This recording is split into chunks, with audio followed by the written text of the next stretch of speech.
नमस्ते, मेरा नाम रेणु चौधरी है और आज मैं आपको जीव विज्ञान के अध्याय 2 जो कि पुष्पी पादपों में लैंगिक जनन के बारे में विस्तार पूर्वक समझाऊंगी। छात्रों, आप सभी जानते हैं इससे पहले जो अध्याय 1 था उसमें हमने पढ़ा था जीवों में जनन।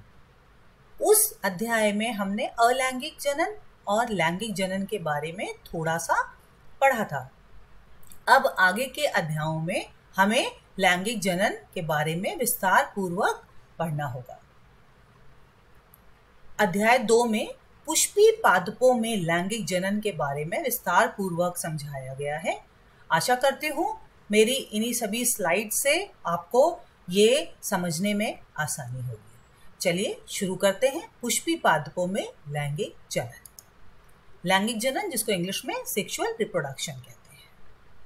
पुष्प, सभी मानते हैं और सभी जानते हैं कि पुष्प हमारे जिंदगी का, हमारे जीवन का एक बहुत ही महत्वपूर्ण हिस्सा है। कोई भी खुशी होता है, कोई भी दुख होता है, हम फूल चढ़ाते हैं। भगवान की पूजा करते हैं तो हम फूल चढ़ाते हैं। तो फूलों का प्रयोग विवाह, जन्म, मृत्यु सभी अवसरों पर किया जाता है। इसी वजह से फूलों की जो खेती होती है वो भी बहुत बड़े पैमाने पे की जाती है। तो जो पुष्पों की कृषि होती है उसको इंग्लिश में फ्लोरिकल्चर या पुष्प कृषि कहा जाता है। बट यहाँ पर हम एक जीव वैज्ञानिक की दृष्टि से उसको पढ़ने की कोशिश करेंगे। जीव वैज्ञानिक की दृष्टि में पुष्प क्या है? पुष्प लैंगिक जनन का स्थान है। आप सभी जानते हैं सभी पौधे, पादप 2 भागों में होते हैं। जो भाग जमीन के नीचे होता है उसको हम मूल या जड़ कहते हैं और जो भाग जमीन के ऊपर होता है उसको हम तना कहते हैं। तने से अलग अलग शाखाएं निकलती हैं, उन शाखाओं पे अलग अलग प्रकार की पत्तियां निकलती हैं। तो ये जो फूल हैं, ये जो पुष्प हैं, ये भी एक प्रकार की रूपांतरित हुई पत्तियां हैं जो कि लैंगिक जनन का स्थान है। उनको प्रकृति ने इस प्रकार से रूपांतरित किया कि ये लैंगिक जनन का कार्य कर सके। पुष्प के सभी भागों के बारे में आपको पहले भी क्लास 11 में भी बताया जा चुका है। तो चलिए अब हम देखते हैं। जैसे मैंने कहा कि पुष्प लैंगिक जनन के स्थल है, तो आइए देखते हैं कैसे, क्या क्या है उसमें, जो उसके भाग हैं, कौन कौन से भाग हैं जो कि लैंगिक जनन में अपना कार्य करते हैं। जैसे कि आप देख सकते हैं ये पुष्प है। हमने देखा है पुष्प बड़े ही रंगीन होते हैं। किसी का रंग होता है गुलाबी, किसी का रंग होता है लाल, किसी का रंग होता है सफ़ेद, किसी का रंग होता है पीला। तो बहुत अलग अलग रंगों के पुष्प हमें वातावरण में मिलते हैं। प्रकृति ने हमें बहुत अलग अलग रंगों के पुष्प का उपहार दिया हुआ है। अब जैसा कि आप इस चित्र में देख सकते हैं, यहाँ पे ये जो चित्र है ये तो आपको पुष्प लैंगिक जनन में किस प्रकार भाग लेता है, यहाँ पे उन्हीं भागों को हमने रेखांकित और नामांकित किया हुआ है। जैसे कि आप देख सकते हैं चलिए यहाँ से शुरुआत करते हैं नीचे से। सबसे पहले हम देख सकते हैं ये जो स्थान है इसको हम कहते हैं पुष्पासन। पुष्पासन जैसे कि शब्द है ये खुद आपको बता रहा है, पुष्प का आसन। इसको इंग्लिश में थैलेमस बोला जाता है, जिसके ऊपर पुष्प के सारे भाग विकसित होते हैं, सो कहते हैं पुष्पासन। उसके बाद आप देखिए इसमें ये हरी पत्तियों का एक पूरा जो गोला होता है, वो गोला बहुत सारे पौधों में होता है। इसको हम कहते हैं बाह्य दल। ये बाह्य दल ज्यादातर हरे रंग का होता है, पर कभी कभी कुछ पौधों में ये रंगीन भी हो सकता है और कुछ पौधों में ये अनुपस्थित भी हो सकता है। पर हमारे ज्यादातर पौधों में ये बाह्य दल होता है। इस बाह्य दल का काम क्या होता है? ये बाह्य दल, जब ये जो दूसरा दल है जिसको हम दलपुंज कहते हैं, जब ये दलपुंज छोटा होता है, कली के रूप में होता है, तो ये वाहिदल उसको बाहर की वातावरण से बचा के रखते हैं। और जब ये दलपुंज खुल जाता है तो ये वाहिदल भी खुल जाते हैं। तो जैसा कि मैंने आपको बताया, सबसे बाहर वाला जो गोला है वो होता है वाहिदल। उसके बाद है ये दलपुंज बोलते हैं इनको। पुष्प का सबसे आकर्षित करने वाला भाग यही है, दल, जिसको इंग्लिश में हम पेटल्स कहते हैं। वाहिदल को इंग्लिश में हम सेपल्स कहते हैं। मैं आपको कुछ जो हिंदी के हैं, जो थोड़े डिफिकल्ट लगते हैं, थोड़े मुश्किल लगते हैं, उनके आपको इंग्लिश के भी टर्म बता दूंगी ताकि आपको समझने में आसानी हो। तो ये जो दल है ये सबसे ज़्यादा आकर्षित करने वाला भाग है। इसको देख के चिड़िया, हम इंसान, कीड़े मकोड़े सभी इनकी तरफ आकर्षित होते हैं। तो इनका काम क्या होता है? इनका काम ही यही होता है ताकि दूसरे जीव इनकी तरफ आकर्षित हो और यहाँ से जो भी परागकण वगैरह बनते हैं उनको दूसरी जगह ले जा सके। तो इनका कार्य होता है पुष्प को रंग देना और पुष्प को आकर्षित बनाना। अब इसके बाद अगला भाग आप देखिए यहाँ पर, जिसको लिखा गया है पुंकेसर। पुंकेसर पौधे का या पुष्प का नर जननांग है। इन सब के बारे में विस्तार से हम अगली स्लाइड्स में पढ़ेंगे। अभी मैं आपको सिर्फ इन नामों से परिचित करा देती हूँ। पुंकेसर नर जननांग है। अब आइए अगले भाग की तरफ बढ़ते हैं। जैसे आप देख सकते हैं ये वर्तिकाग्र लिखा है, ये वर्तिका और वर्तिकाग्र, और इसमें नीचे यहाँ पे अंडाशय लिखा हुआ है। ये पुष्प का मादा जननांग है। इसके बारे में भी विस्तार पूर्वक आपको अगली स्लाइड्स में पूरी तरह से समझाया जाएगा। जैसा कि आप देख सकते हैं ये एक चित्र यहाँ पे दिया हुआ है। ये है नर जननांग के बारे में, जिसमें कि उसके अलग अलग भाग को दर्शाया गया है। और ये है मादा जननांग, जिसमें कि आप देख सकते हैं अंडाशय को दिखाया गया है और उसके अंदर बीजांड, जिनको इंग्लिश में ओव्यूल्स कहते हैं, वो दर्शाए गए हैं।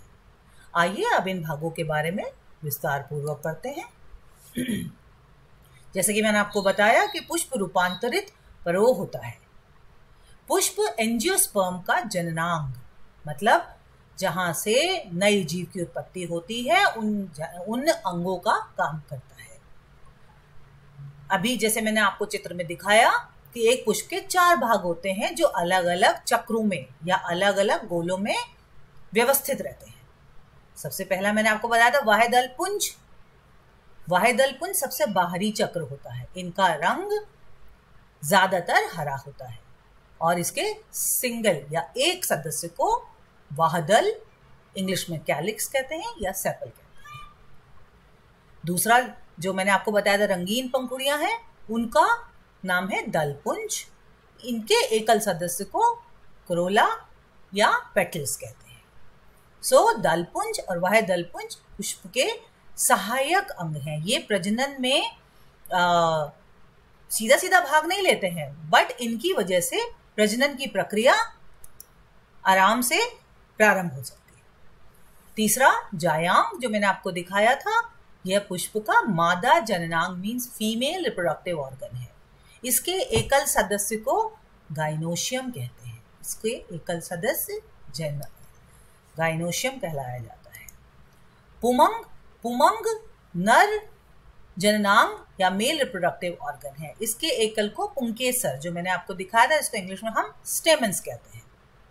पुमंग और जायांग पुष्प के जननांग हैं। ये लाइन आप पहले भी पढ़ चुके हैं कि पुष्प की खेती करने को हम फ्लोरिकल्चर कहते हैं। अब आइए, अब आपको जो नर जननांग और मादा जननांग है उनके संरचना के बारे में हम विस्तार से मैं समझाऊंगी। सबसे पहले मैंने आपको अभी पीछे स्लाइड में दिखाया था कि वो पुंकेसर लंबा लंबा पतला पतला सा होता है। उसके 3 भाग होते हैं, पुंकेसर के 3 भाग होते हैं। परागकोश, कोश का जो शब्द है उससे आप समझ सकते हैं, कोश मतलब कोई चीज जिसमें जहां पे वो इकट्ठा होती है। तो पराग, जिसको इंग्लिश में पॉलन कहते हैं, तो परागों के रहने की जहां जगह होती है उसको हम परागकोश और इंग्लिश में एंथर कहते हैं। योजी, योजी को इंग्लिश में कनेक्टिव कहा जाता है। योजी मतलब जो परागकोश होते हैं वो एक दूसरे से योजी के द्वारा ही जुड़े होते हैं। नीचे पुंकेसर में नीचे पतली पतला तंतु की तरह के स्ट्रक्चर, तंतु की तरह का एक संरचना होती है जिसको पुतंतु बोला जाता है, जिसको इंग्लिश में फिलामेंट कहते हैं। तो देखा जाए तो पुंकेसर के 3 भाग होते हैं, परागकोश, योजी, पुतंतु। अब हम इन तीनों भागों को विस्तार पूर्वक अध्ययन करेंगे। आइए तो सबसे पहले हम परागकोश की संरचना के बारे में बात करते हैं। परागकोश पुंकेसर का ऊपर जो भाग होता है और वो काफी फूला फूला होता है। आपने जब भी छोटी कक्षाओं में अध्ययन किया होगा, जब भी आपने परागकोश बनाया होगा, हमेशा हम उसको 2 भाग में बांट देते हैं। तो उसको 2 पालियों में बटा होता है, और जो पाली है वो एक एक पाली भी 2 कोष्ठक या सैक कह लीजिए, 2 कोष्ठकों में बटी होती है। तो देखा जाए तो उसमें तो दोनों परागकोशों की दोनों पालियों में हमारे कितने कोष्ठक हो गए? हमारे हो गए 4 कोष्ठक, बिकॉज एक पाली में 2 कोष्ठक होते हैं। और ये एक लंबवत खांच प्रवारक दोनों पालियों को अलग करते हुए तंतु तक जाती है। परागकोश के प्रत्येक कोष्ठकों में लघु बीजाणु धानियां, जिसको इंग्लिश में माइक्रोस्पोरेंजिया कहते हैं। परागकोशों के प्रत्येक कोष्ठक में 4 कोष्ठक होते हैं, तो हर जगह लघु बीजाणु धानियां पाई जाती है। माइक्रोस्पोरेंजियम इंग्लिश में कहते हैं लघु बीजाणु धानी। अब देखते हैं ये लघु बीजाणु धानी क्या है। लघु बीजाणु धानी एक ऐसी थैली है जिसमें लघु बीजाणु का निर्माण होता है। ऐसा नहीं है कि वो पहले से ही बने हुए होते हैं, उनका निर्माण होता है जिसमें कि जो बाद में परागकण में परिपक्व होकर परागकण में बदल जाते हैं।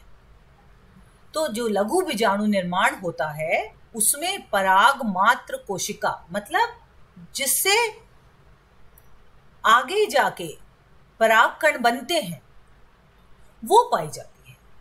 आपको मैं इसका चित्र दिखाना चाहूंगी।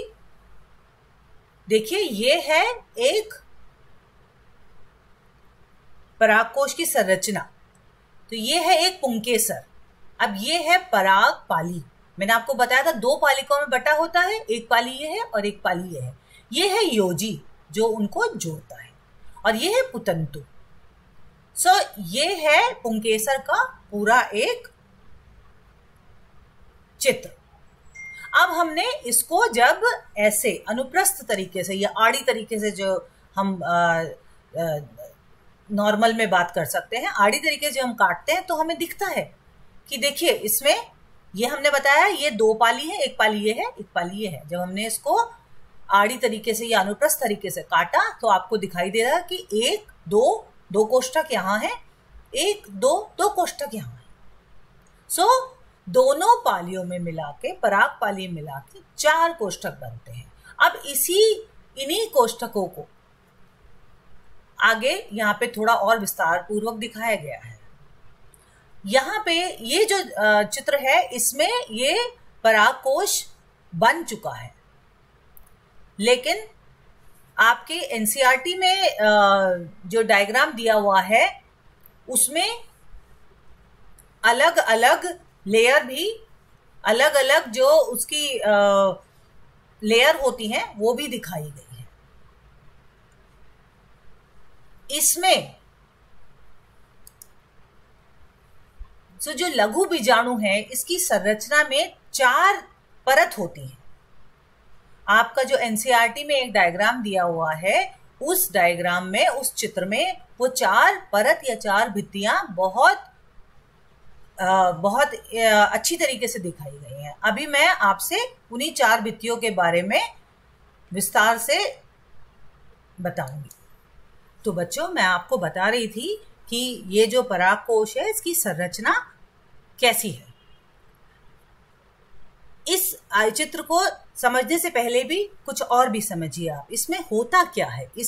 इन पराग कोशों में कुछ बहुत ही विशेष प्रकार की कोशिकाएं होती हैं, उत्तक होता है जिसको इंग्लिश में टिश्यू कहते हैं। वो बहुत ही विशेष प्रकार की कोशिकाएं होती हैं। उनमें ये पावर होती है कि वो अपने आप को बांट सकती हैं। आपने पढ़ाई है, उन कोशिकाओं को हम कहते हैं अधोस्तरीय कोशिका। जो यहाँ पे छोटी छोटी ऐसी कोशिकाएं इन पराग कोशों में मौजूद होती हैं। ये पराग कोशिकाएं, अधोस्तरीय कोशिकाएं क्या होती हैं, ये फूल जाती हैं। ये फूल के एक अलग तरीके की कोशिका बनाती हैं, जिसको हिंदी में कहा जाता है प्रपसु कोशिका, जिसको इंग्लिश में आर्किस्पोरियल सेल कह सकते हैं। प्रपसु कोशिका वो अधोस्तरीय कोशिका के फूल जाने की वजह से बनती है। अब क्या होता है, ये जो प्रपसु कोशिका है, ये समसूत्री विभाजन, आपने कक्षा 11 में पढ़ा हुआ है, समसूत्री विभाजन और अर्धसूत्री विभाजन।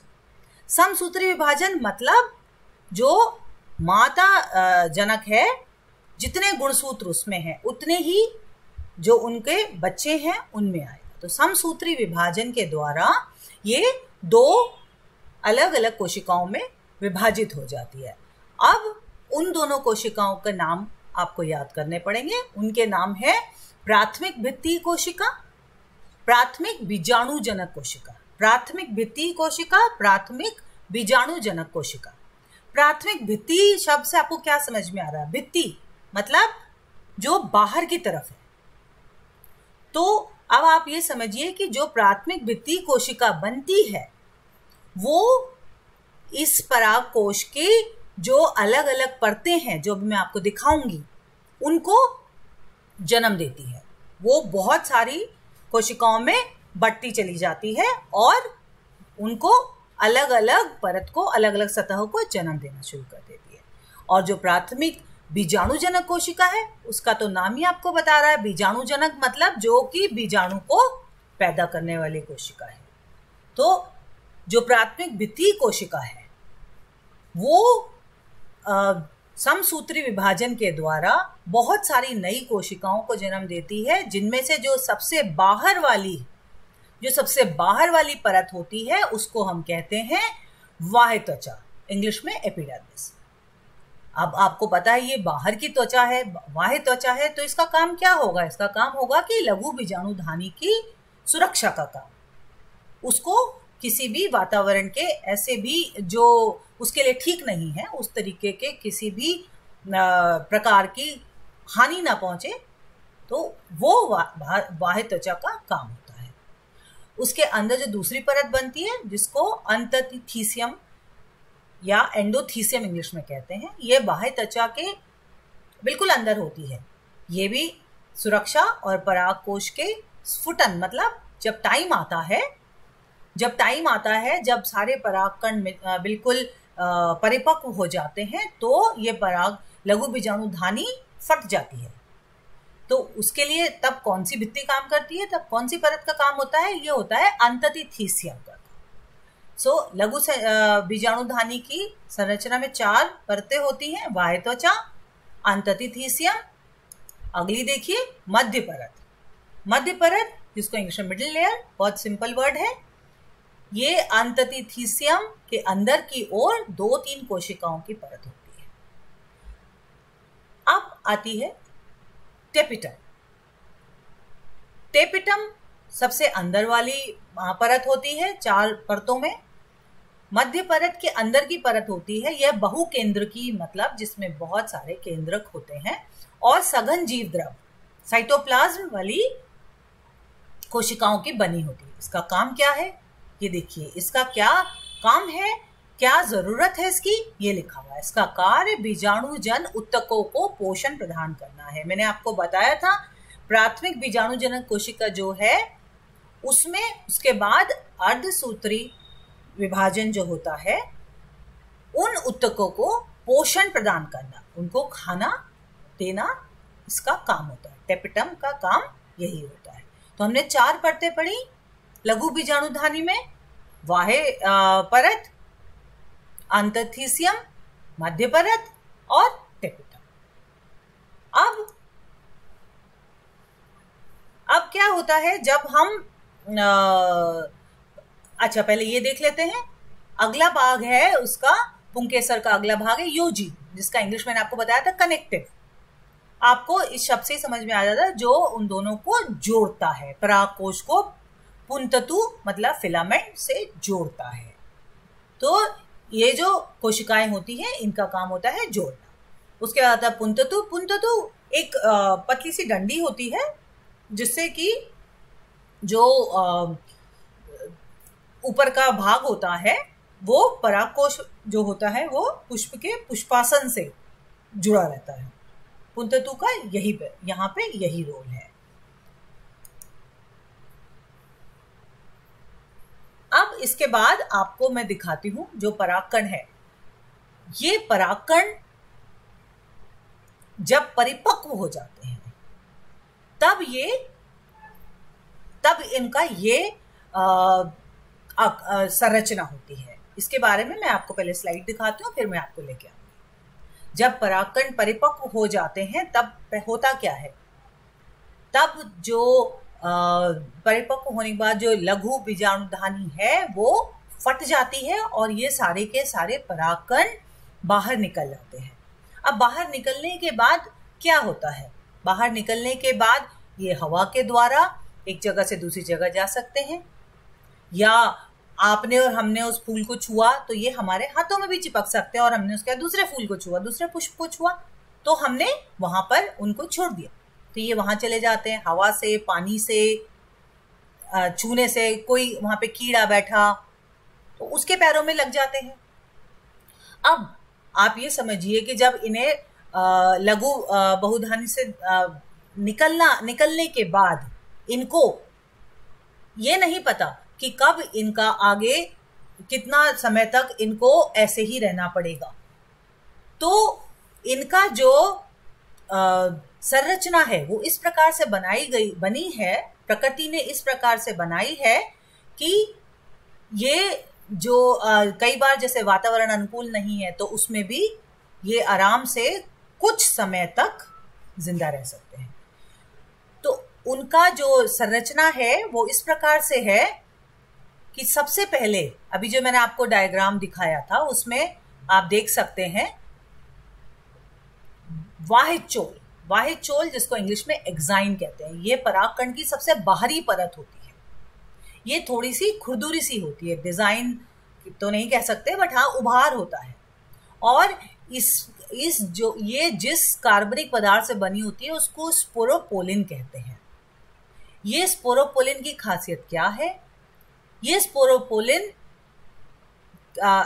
किसी भी अम्ल, क्षारों या उच्च ताप, मतलब जब वातावरण का तापमान ज्यादा हो तब भी इसका अपघटन नहीं हो सकता। अपघटन मतलब डिसॉल्व नहीं हो सकता, कोई नुकसान नहीं होता है। और इसको किसी भी एंजाइम, अभी तक कोई भी ऐसा एंजाइम नहीं ढूंढा गया है जो कि इसको बेकार कर सके। तो ये बहुत ही मजबूत बाहरी परत होती है परागकण की। इसी की वजह से परागकण लंबे समय तक जीवाश्म के रूप में पड़े रहते हैं। वाहिद चोल में एक स्थान होता है जहां पे स्पोरोपोलिन नहीं पाया जाता, उस जगह को जनन छिद्र या जर्म पोर कहते हैं। देखिए ये चित्र है, इसमें आपको समझ में आएगा। ये है वाहिद चोल एक्साइन, ये है अंदर की जो उसकी भित्ति है, परत है, उसको बोलते हैं इंटाइन। अब ये जो है ये स्पोरोपोलिन नामक के कार्बनिक पदार्थ से बना हुआ है। पर एक जगह पे स्पोरोपोलिन नहीं होता है, वो जगह यहाँ पे आप देख सकते हैं जिसको जनन छिद्र कहा जाता है। आइए आपको अगली भित्ति के बारे में बताती हूँ। ये परागकण की भीतरी परत है। ये सतत मतलब लगातार होती है और इसमें छेद नहीं होता है और इसमें कोई डिजाइन नहीं होता। ये बनी किसकी होती है? सेलुलोज और पेप्टिन की बनी होती है। अतः चोल के भीतर प्लाज्मा झिल्ली से परिबद्ध कोशिका द्रव, अंतः चोल के भीतर प्लाज्मा झिल्ली से कवर किया हुआ कोशिका द्रव्य और केंद्रक पाया जाता है। अभी जैसे मैंने आपको दिखाया, इसमें यह इंटाइन, इसके अंदर कोशिका द्रव्य और केंद्रक मिलता है। इसके अलावा भी आप देख सकते हैं यहाँ पर कुछ और भी भाग हैं जिसके बारे में मैं आपके साथ अभी आपको बताऊंगी।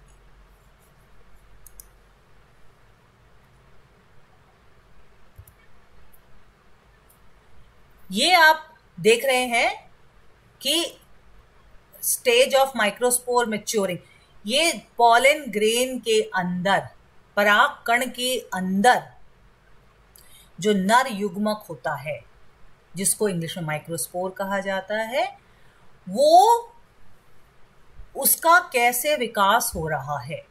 देखिए यहाँ पे वैक्यूल है, न्यूक्लियस है और उसके बाद यहाँ पर विभाजन होता है और दो तरीके की कोशिकाएं बन जाती है। एक कोशिका को बोला जाता है कायिक कोशिका और दूसरी को बोलते हैं जनन कोशिका। कायिक कोशिका का काम क्या होता है? कायिक कोशिका का काम होता है जनन कोशिका का भरण पोषण करना। तो कायिक कोशिका का आकार भी बड़ा होता है। अब हम क्या देख रहे हैं? अब हम देख रहे हैं परागकण की संरचना पहले देखेंगे, उसके बाद हम उसका महत्व देखेंगे। परागकण बहुत ही महत्वपूर्ण होते हैं। परागकण गोला सूक्ष्मदर्शी, बहुत ही छोटा सा इसका आकार होता है और इसकी भित्ति दो परतों की, जो अभी हमने आपको बताया, जिसको कि बाह्य भित्ति और अंतः भित्ति के द्वारा हम जानते हैं। अभी मैंने जैसे आपको बताया परागकण में समसूत्री विभाजन होता है। इससे दो कोशिकाएं बनी, कायिका कोशिका जिसको इंग्लिश में वेजिटेटिव सेल कहते हैं और जनन कोशिका जनरेटिव सेल। ज्यादातर आवृत बीजी पादपों में परागकण का इस दो कोशिका में ही बाहर निकल जाते हैं, फट जाता है और ये सब बाहर के वातावरण में छूट जाते हैं। पर जो शेष 40% आवृत बीजी पादप हैं, उनमें जनन कोशिका दो नर युग्मक बनाती है। तो इस प्रकार 40% जो आवृत बीजी पादप हैं, उनमें 3 कोशिकीय नर युग्मक भेद का निर्माण होता है, पर ज्यादातर में 2 कोशिकीय नर युग्मक का निर्माण होता है। ये बहुत ही महत्वपूर्ण है, ये आपको याद रखना होगा। आगे इनके बारे में हम फिर से बात करेंगे। अब आइए देखते हैं परागकणों का महत्व। परागकण को आहार के रूप में भी लिया जाता है। जो खिलाड़ी हैं या जो धावक हैं, दो अपनी कार्य क्षमता में वृद्धि के लिए इनको टैबलेट या सिरप इनके रूप में कंपनी बना के बेचती हैं और उनको लोग प्रयोग करते हैं। कुछ लोगों को आपने सुना होगा, जब ये पराग का मौसम होता है तो बहुत लोगों को कई बार छींकें आने लग जाती हैं, जुकाम हो जाता है। तो हम क्या कहते हैं? हम कहते हैं अरे अच्छा, ये मौसम ऐसा आ गया है जिस टाइम पराग हवा में होंगे बहुत, तो हमें एलर्जी सी हो गई है। ऐसा भी होता है।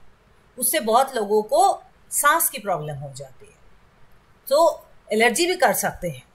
इसीलिए उस टाइम डॉक्टर बोलते हैं कि आप अपनी दवाइयाँ अपने पास रखा कीजिए। जैसे अभी जाड़ों में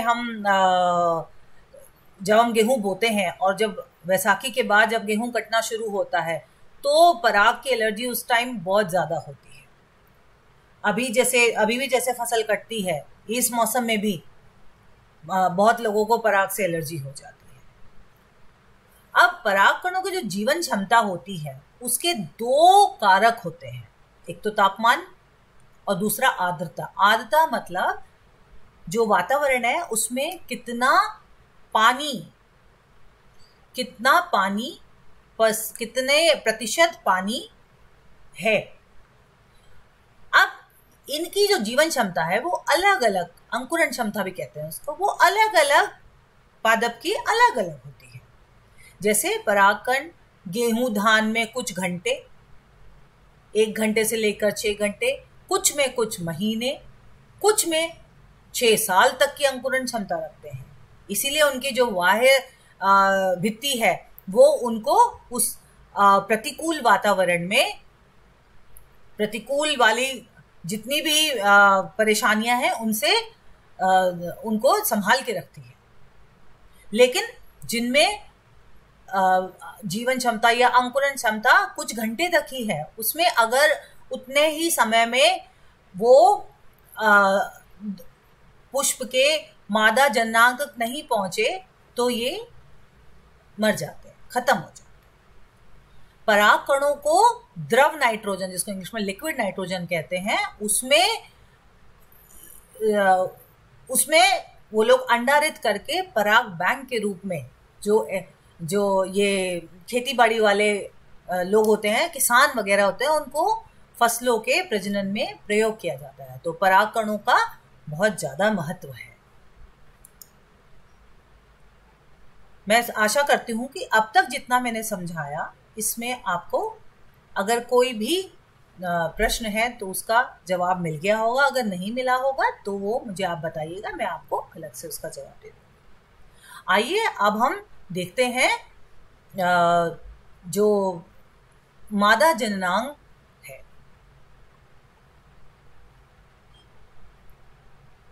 मादा जननांग पौधे में पाया जाता है, जिसके की भाग होते हैं, 3 भाग होते हैं। सबसे पहला भाग होता है, माफ कीजिएगा थोड़ा सा स्लाइड ऊपर नीचे हो गई, तो जिसको स्त्री केसर या इंग्लिश में कार्पल या पिस्टिल बोलते हैं, यह पुष्प का मादा जननांग है। इसके 3 भाग होते हैं। पहला भाग होता है वर्तिकाग्र, स्टिग्मा, वर्तिका, स्टाइल, अंडाशय, ओवरी। जैसे कि मैंने आपको पहले वाले चित्र में दिखाया था, वर्तिकाग्र, स्टाइल, ओवरी। वर्तिकाग्र सबसे ऊपर का भाग होता है स्त्री केसर का। ये थोड़ा सा चौड़ा भाग होता है। इसका उद्देश्य क्या है? ये थोड़ा सा चिपचिपा भी होता है। ये परागकण जब हवा में उड़ रहे हैं या एक जगह से दूसरी जगह किसी भी और माध्यम से आ रहे हैं, तो ये उन परागकणों को प्राप्त करने की जगह होती है। यहाँ पर ही परागकण स्त्री केसर में अंदर प्रवेश करने के लिए उनको यहीं से रास्ता दिया जाता है। उसके बाद आता है वर्तिका। वर्तिका वह एक सक्रिय नली है जो कि वर्तिकाग्र को अंडाशय से जोड़ती है। सो पराग नलिका, जिसमें कि परागकण जाते हैं, वो जो कि वर्तिकाग्र पे जाके चिपके हैं, वो उसके बाद वर्तिका के द्वारा ही अंडाशय में पहुंचते हैं। अंडाशय, अब अंडाशय आप देख सकते हैं, यह स्त्री केसर का एक आधारी फूला हुआ भाग है। इसकी संख्या अलग अलग पुष्प में अलग अलग होती है। अंडाशय में क्या पाया जाता है? अंडाशय में बीजांड पाया जाता है। अलग अलग पादपों में इनकी संख्या अलग अलग होती है। जैसे खजूर, बेर, आम आदि में एक अंडाशय होता है और पपीता, तरबूज आदि में बहुत सारे होते हैं। तो अंडाशय, जिसमें मैंने अभी आपको बताया कि बीजांड पाया जाता है और इनकी अलग अलग पादपों में अलग अलग संख्या होती है। बीजांड से क्या होता है? बीजांड से हमें मिलता है बीज, और अंडाशय में प्लासेंटा होता है जिससे बीजांड जुड़े रहते हैं। ये मैं आपको ऑलरेडी बता चुकी हूं, वर्तिकाग्र, वर्तिका। अब देखिए, ये है बीजांड का एक चित्र। इसमें मैंने पूरी कोशिश करी है कि आपको जितने भी इसके भाग हैं उनको मैं हिंदी में बता सकूं। थोड़ा सा कुछ वर्ड ऐसे भी हैं जो थोड़े से मुश्किल होंगे, बट एक बार आप कोशिश करेंगे तो बिल्कुल ही आसानी से बोल सकेंगे। जैसे आप देख सकते हैं बीजांड व्रंत, नाभिका, बीजांड द्वार, बहुत सारे वर्ड ऐसे हैं, शब्द ऐसे हैं जो कि अपने आप ही आपको उनके बारे में बताते रहेंगे। सहायक कोशिका, अंड कोशिका, द्वितीय केंद्रक, भ्रूण कोश, प्रतिध्रुवी कोशिकाएं, अध्यावरण, बीजांडकाय, निभाग। अभी हम इन सभी भागों के, बीजांड के भागों के बारे में देखेंगे। आइए देखते हैं एक एक करके इनके बारे में। इन्हें गुरु बीजाणुधानी भी या मेगास्पोरेंजिया भी कहते हैं। ये अंडाशय में पाए जाते हैं। इनकी संख्या एक या इससे अधिक हो सकती है। एक बीजांड में, जैसे मैंने अभी आपको उस चित्र में दिखाया, निम्न संरचनाएं होती हैं। पहला बीजांड व्रंत। बीजांड व्रंत देखिए, अभी हम दोबारा देखते हैं। बीजांड व्रंत, बीजांड व्रंत ये जगह है जो कि बीजांड को अंडाशय के अपरा या प्लासेंटा से जोड़ने का काम करता है। अगला जो भाग देखा हमने, नाभिक, जिसको इंग्लिश में हाइलम बोलते हैं। यह बीजांड और बीजांड व्रत का संधि स्थल है। मैं हर बार आपको वो डायग्राम दिखाती रहूंगी कि हीलम कहाँ है। नाभिक कहां पर है? ये बीजांड, ये है नाभिका, ये है बीजांड व्रत। आइए अब तीसरा भाग देखते हैं उसका, अध्यावरण। उसको इंग्लिश में इंटेग्यूमेंट बोलते हैं। यह बीजांड की सुरक्षात्मक भित्ति या परत होती है। ये बीजांड को सुरक्षा प्रदान करती है। ये बीजांड को चारों ओर से घेर के रखती है और इसमें एक स्थित स्थान होता है जो कि बीजांड द्वार, माइक्रोफाइल पाइल बोलते हैं इसको, बीजांड द्वार इसी में होता है। आइए उसको फिर से हम देखते हैं उस चित्र को। ये है बीजांड द्वार। सो ये अध्यावरण क्या करता है? इसको पूरे को सुरक्षा प्रदान कर रहा है और एक ही जगह से खुला हुआ है बीजांड द्वार। यहीं से वो परागकण जिसमें नर युग्मक है वो इसमें प्रवेश कर पाएगा और कहीं से भी उसको जगह नहीं मिलेगी। जो भी एक नर युग्मक इसमें प्रवेश करेगा वो इसी बीजांड द्वार से प्रवेश कर पाएगा।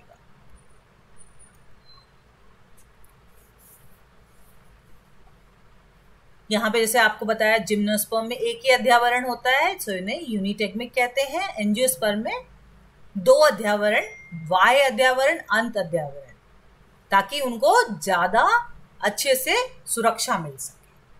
अगला पार्ट होता है निभाग। निभाग जिसको इंग्लिश में शलाजा बोलते हैं, यह बीजांड द्वार का विपरीत भाग होता है। यह बीजांड का आधारी भाग है। यह है निभाग। आधारी मतलब जो कि बेस। तो जो बेस वाला पार्ट है, जो बेस वाला भाग है, उसको हम बोलते हैं निभाग, और जिसको इंग्लिश में शलाजा भी बोला जाता है। ये बीजांड द्वार के विपरीत का होता है। देखिए जैसे आपको यहां चित्र में दिख रहा है, ये बीजांड द्वार है और ये निभाग है, तो ये इसके विपरीत होता है। और ये बीजांड का आधारी मतलब उसको आधार देता है। अगला पार्ट देखते हैं, अगला भाग देखते हैं, बीजांड काय। बीजांड काय न्यूसेलस, यह अध्यावरण से घिरा पोषक पदार्थ युक्त मृदुतकी कोशिकाओं का समूह होता है। मृदुतकी कोशिकाओं का समूह होता है। यह गुरु बीजाणु जनन के दौरान भ्रूण कोश की कोशिकाओं को पोषण प्रदान करने का कार्य करता है। बीजांड काय देख सकते हैं आप, ये बीजांड काय यहाँ पर है और ये क्या करता है? ये पोषण प्रदान करता है। नर और मादा युग्मक के संयोजन के बाद या उसके पहले भी पोषण की आवश्यकता तो सबको होती है, तो इसमें जो ज्यादातर भाग हैं वो पोषण में ही मदद करते हैं। ये गुरु बीजाणु जनन के दौरान भ्रूण कोश की कोशिकाओं को पोषण प्रदान करने का काम करता है। अभी तक हमने बीजांडकाय को देखा, निभाग को देखा, अध्यावरण देखा, बीजांड द्वार, नाभिका, बीजांड परत। अब अगला है भ्रूण कोश। यह बीजांड का सबसे अंदर वाला भाग है। यह मादा युग्मकोद्भिद होता है। एक बीजांड में भ्रूण कोश एक होता है। देखिए, आपको ये रहा भ्रूण कोश, ये आप देख सकते हैं। तो यह सबसे अंदर का भाग है। यह फीमेल गेमेटोफाइट जिसको बोलते हैं, यह मादा युग्मकोद्भिद। वैसे तो मुझे हिंदी बहुत अच्छे से आती है, पर फिर भी कुछ शब्द थोड़ा सा मेरे लिए भी थोड़े से मुश्किल हो जाते हैं। बट मैं कोशिश पूरी करती हूँ कि आपको जितना हो सके उतना हिंदी में ही समझाने का प्रयास करो। आइए अगला देखते हैं। अब हम देखते हैं भ्रूण कोश की संरचना।